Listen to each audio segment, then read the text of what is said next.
She laughed when she said, "Beat me in chess and I'll marry you." She wasn't laughing 3 moves later.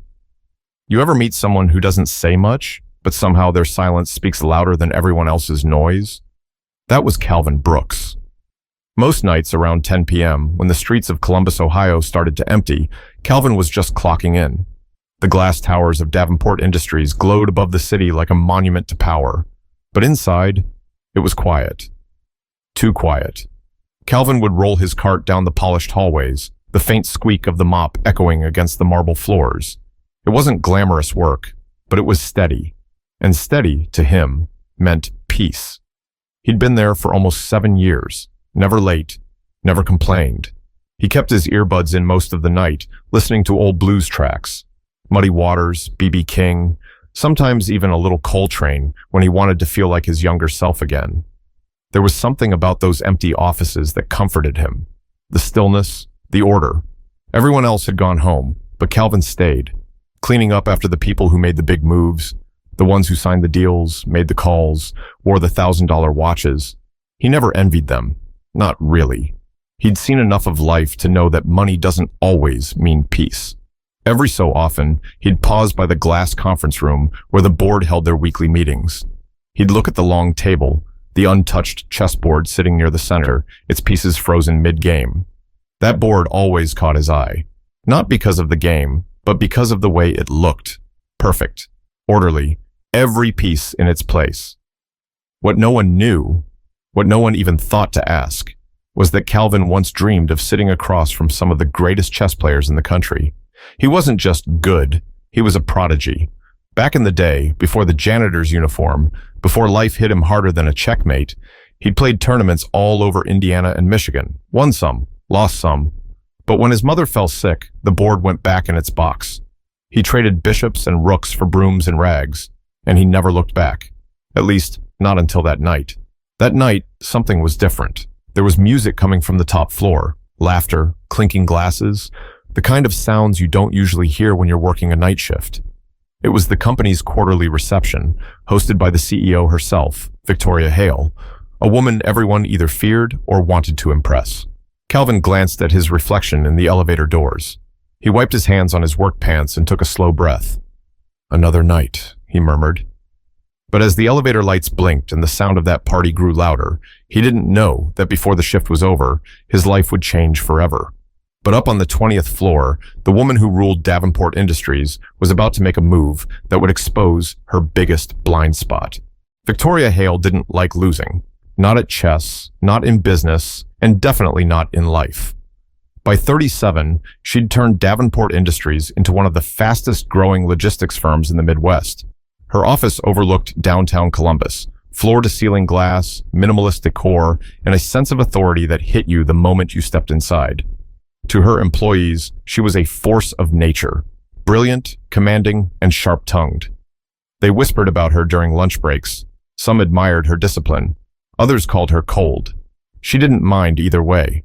As long as the company kept winning, the opinions of others were just noise. She'd built her empire on strategy.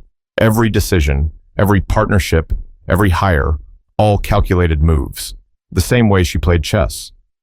A black marble board sat in her office, right beside her desk. She played between meetings, sometimes against herself, sometimes against executives foolish enough to think they could win her favor by challenging her. None ever did. Victoria wasn't cruel, exactly, but she enjoyed the game, the slow cornering, the satisfaction of checkmate. It was her reminder that she was always 2 steps ahead. That Friday night, she stood in front of her staff at the company reception, a glass of champagne in hand. The event wasn't just about numbers or profits. It was her way of reminding everyone who ran the show. "Let's toast," she said, her smile polished and controlled. To precision, to power, and to never settling for second-place applause filled the room. Cameras flashed. Victoria's assistant, a nervous young man named Noah Green, leaned toward her. "Ma'am, should I have someone reset your chessboard before your next meeting?" Victoria smirked. "Leave it. It's a reminder for anyone who walks in here that every move matters." She took another sip of champagne and turned toward the massive windows. From 20 floors up, the city lights shimmered like pieces on a giant board. To her, the world was strategy. Everyone playing, most unaware they were even in the game. But she didn't notice the man in the janitor's uniform in the far corner, quietly emptying trash bins and wiping fingerprints off glass tables. Calvin moved unnoticed, invisible, as most janitors are to the people they clean up after. When he glanced toward Victoria, it wasn't envy he felt. It was recognition. He saw something familiar in the way she stared at that chessboard, that quiet obsession, that hunger to win. And for a brief second, he wondered what would happen if someone like her met someone who could truly outthink her. But the party was just beginning, and before the night was over, a single laugh from the quiet janitor would stop the music cold. The elevator doors slid open to the top floor, and Calvin was hit with a wave of perfume, laughter, and jazz music. He blinked. It was like stepping into another world, a world that smelled of success and champagne. Men in tailored suits stood around high tables, holding glasses that probably cost more than his weekly paycheck. Women in sleek dresses sparkled under the dim lights of the rooftop ballroom. It wasn't his place to be noticed here, and that suited him just fine. He kept his head down, pushed his cleaning cart to the side, and got to work. Polishing glass, clearing napkins, replacing trash bags. Routine motions that let him fade into the background. But as he worked, he couldn't help watching. Victoria Hale moved through the crowd like a queen among pawns. Every step, every glance, perfectly measured. Her laughter wasn't careless, it was calculated, charming when needed, sharp when it wasn't. "Victoria, you never stop working," joked Paul Kinsey, the company's head of operations, holding his drink too close to her designer dress. She tilted her head slightly, that familiar half-smile tugging at her lips. "Work doesn't stop when the lights come on, Paul. That's when most people make their mistakes." Paul chuckled awkwardly. "I suppose you'd even find a way to turn chess into a merger strategy." "Chess is a merger strategy," she replied. "Every move tells you who's thinking and who's just reacting." Her words hung in the air for a moment. The surrounding executives laughed politely, though most didn't really understand what she meant. Calvin did. He understood every bit of it. He lingered near the far side of the room, pretending to wipe a table that was already spotless. The way she spoke reminded him of the tournaments he used to play. The mental duels, the thrill of predicting a move before it even happened. Someone wheeled out the glass chessboard from her office. Black and white marble squares gleaming under the chandelier. It became the evening's centerpiece. "Come on, Victoria," one of the guests teased.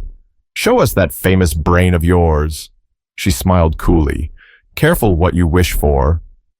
Within minutes, she was seated across from one of the company's VPs, a tall man named Aaron Pike, already loosening his tie as if preparing for battle. Calvin stopped mopping. His eyes followed every move. The pawns moved forward, the knights danced, and Victoria's eyes stayed locked on her opponent. She didn't blink once.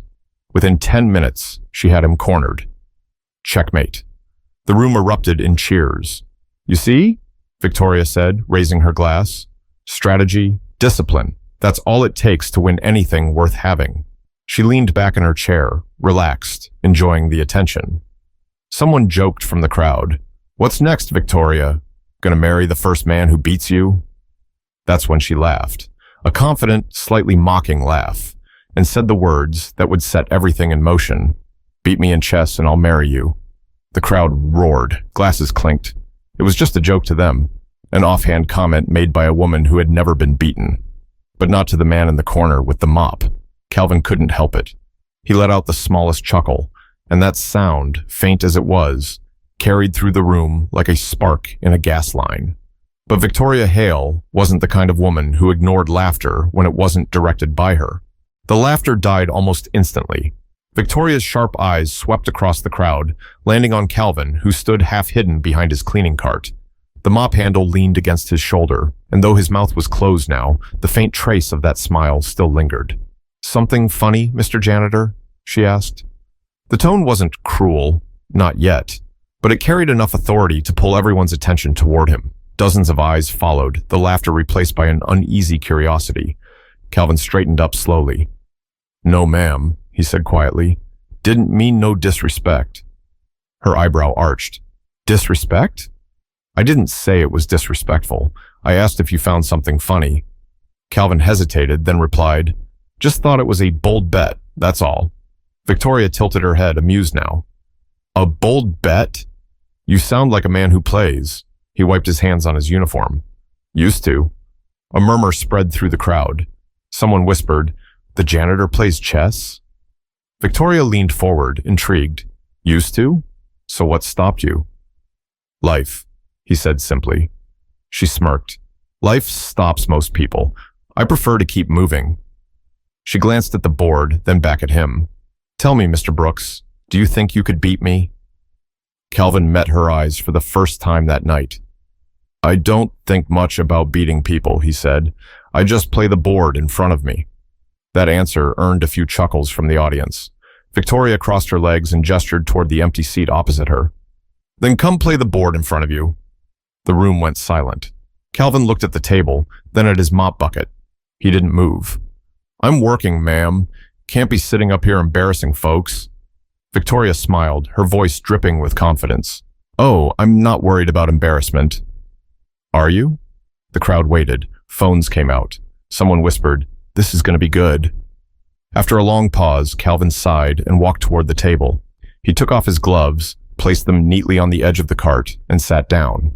His movements were unhurried, deliberate, the same way he had once approached every opening move of a match. Victoria rested her chin on her hand. "We'll make it quick," she said. "I've got another toast to make after this." Calvin gave a small nod. "3 moves," he murmured. "What was that?" she asked. He looked up. "I said it won't take long." Gasps rippled through the crowd. Victoria chuckled. "Confident, aren't we?" Let's see if that confidence survives the opening. No one breathed as the game began. But what started as a playful challenge was about to turn into something none of them would ever forget. Victoria's manicured fingers reached forward and moved her pawn 2 spaces ahead. The classic opening. Her expression was calm, almost smug, as though she were already 10 moves ahead. Calvin's hand hovered over the board for a moment. He studied it carefully, not her. He didn't play fast. He played right. Then, with the quiet precision of someone who'd done this his whole life, he mirrored her move. The crowd leaned closer. Someone whispered, "He's slow. Maybe he's nervous." But Calvin wasn't nervous. He was watching. Not just the pieces, but the woman across from him. The way her eyes darted between the board and his face, searching for a reaction. The slight tension in her fingers when she realized he wasn't rushing. Victoria moved her knight next, quick and confident. She was trying to control the center, a textbook play. She looked up, a glint of challenge in her eyes. "Your turn, Mr. Brooks," she said, her voice smooth, teasing. Calvin looked at her knight, then shifted his pawn to block it. His moves were calm, unbothered, surgical. "You're taking your time," she said. He smiled faintly. "The board isn't going anywhere." That earned a few laughs from the onlookers. The tension softened for a moment until Victoria leaned in, resting her elbow on the table. "You know, they say chess reveals who we really are," she said. "How we think. How we handle pressure," Calvin replied without looking up. "Or how we underestimate people." That line landed like a stone in still water. The crowd went quiet again. Victoria made her 3rd move, aggressive this time, trying to corner his pawn. Her tone turned sharper. "You think I underestimate you, Mr. Brooks?" Calvin finally looked up, meeting her gaze. "You don't see me at all." He reached forward, moved his queen, and said softly, "Check." The word hit like thunder. Victoria froze. She blinked twice, scanning the board. No, it couldn't be. She'd missed something. She moved her bishop instinctively to defend, but it was too late. Calvin's next move came almost instantly. "Checkmate," he said. The room went completely still. No one spoke. Glasses stopped mid-air. Even the music from the speakers seemed to fade. Victoria stared at the board. Her queen was gone, her king trapped, boxed in with nowhere to go. 3 moves. Just 3. "Wait," she whispered, scanning the pieces again. "That's not—" But it was. Calvin leaned back in his chair, his voice calm and respectful. "Good game, ma'am." The quiet stretched on until Paul, the head of operations, broke it with a stunned laugh. He beat her.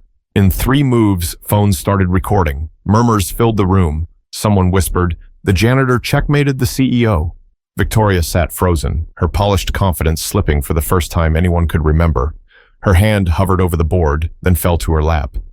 Calvin stood, slid his gloves back on, and gently pushed his chair in. If you'll excuse me, he said, I still got floors to clean.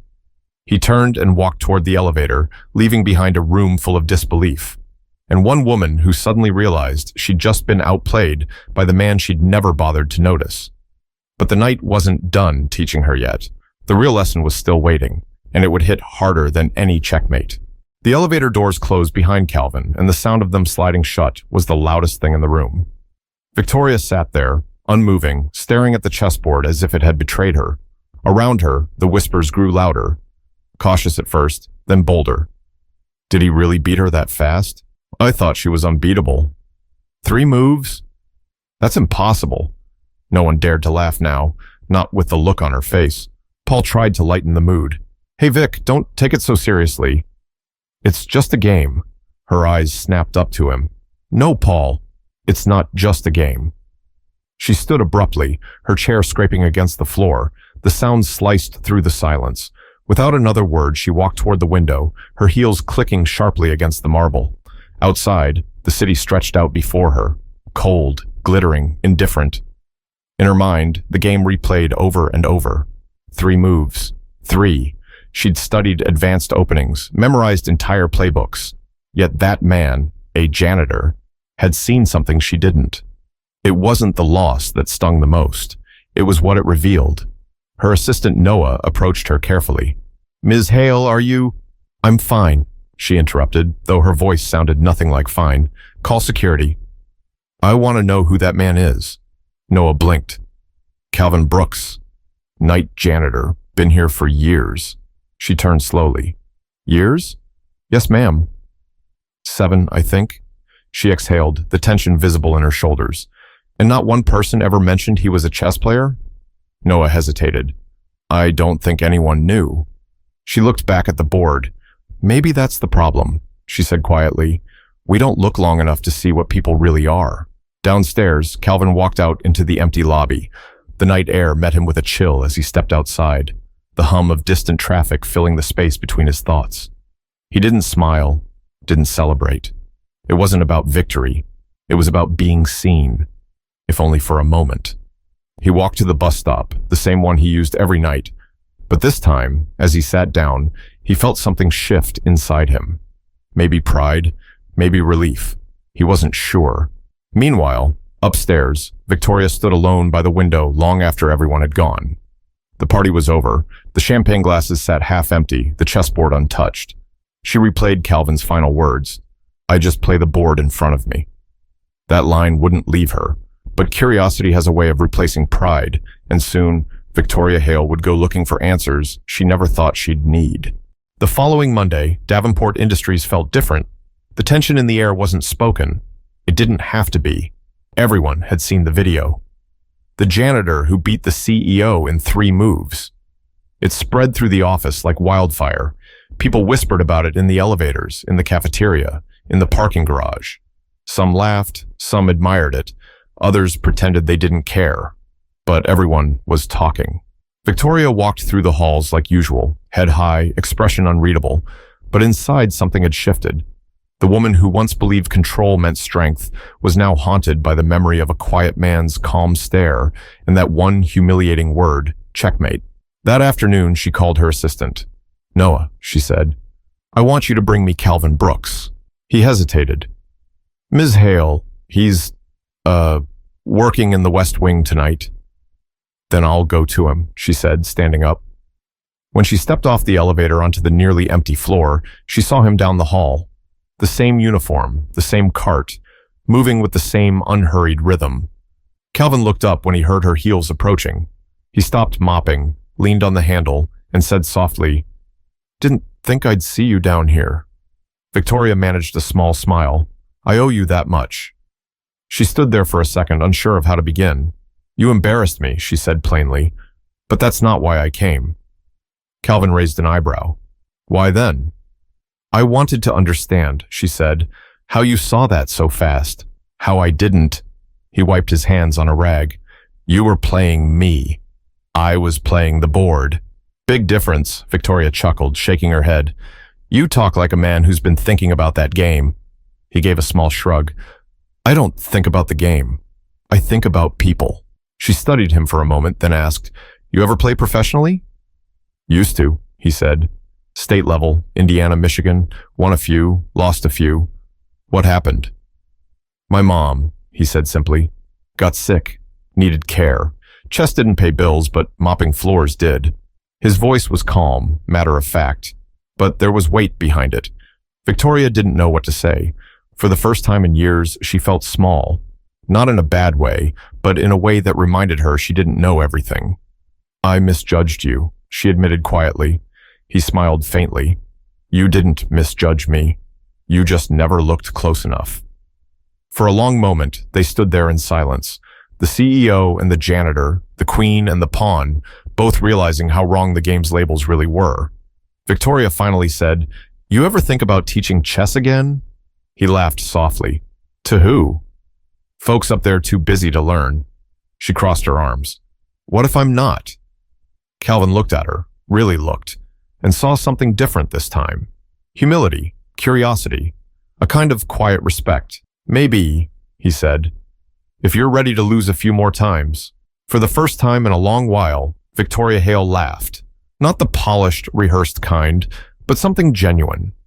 But this wasn't just the story of a janitor beating a CEO. It was about what came after. The part where they both learned what real intelligence looks like. Over the next few weeks, something unexpected started happening at Davenport Industries. Every Friday evening, long after most of the staff had gone home, the lights in the break room stayed on. Two figures sat at a small table facing each other over that same marble chessboard, Victoria Hale and Calvin Brooks. No audience, no phones, no champagne, just two people learning from one another. Sometimes she'd win, sometimes she wouldn't. But what mattered wasn't who said checkmate. It was the quiet conversations that filled the space between the moves.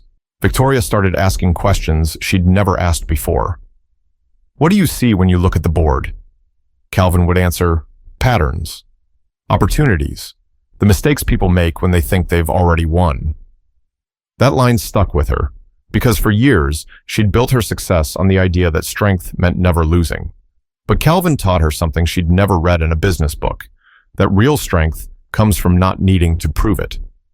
Over time, Victoria began treating people differently. She started greeting the night staff by name. She walked the floors more often, not to inspect, but to listen, to see. And Calvin, he didn't change much. Except now, when he mopped those same hallways, people looked up. They saw him. They spoke to him, respectfully. He didn't chase recognition, but he didn't hide from it either. Sometimes, late at night, he'd smile at that old chessboard in the CEO's office and whisper, "3 moves." Who would have thought? Their story spread far beyond the company walls, not because of the game, but because of what it represented. The reminder that brilliance doesn't wear a title and wisdom doesn't care about status. At her next company-wide address, Victoria stood before hundreds of employees and said something that no one expected. A company is like a chessboard. The CEO might be the queen, but the game doesn't work without every other piece moving with purpose. The janitor, the driver, the intern, they all matter. Remember that before you call someone less than you. Applause filled the room, but Calvin wasn't there to hear it. He was downstairs, polishing the floor, smiling quietly to himself. Because for him, it was never about the spotlight. It was about the lesson.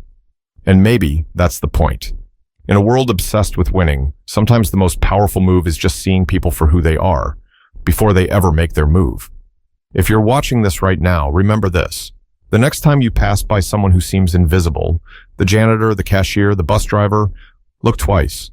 You might be standing next to someone brilliant, someone who gave up their dreams to make life work, someone whose story could change yours if you just stopped long enough to listen.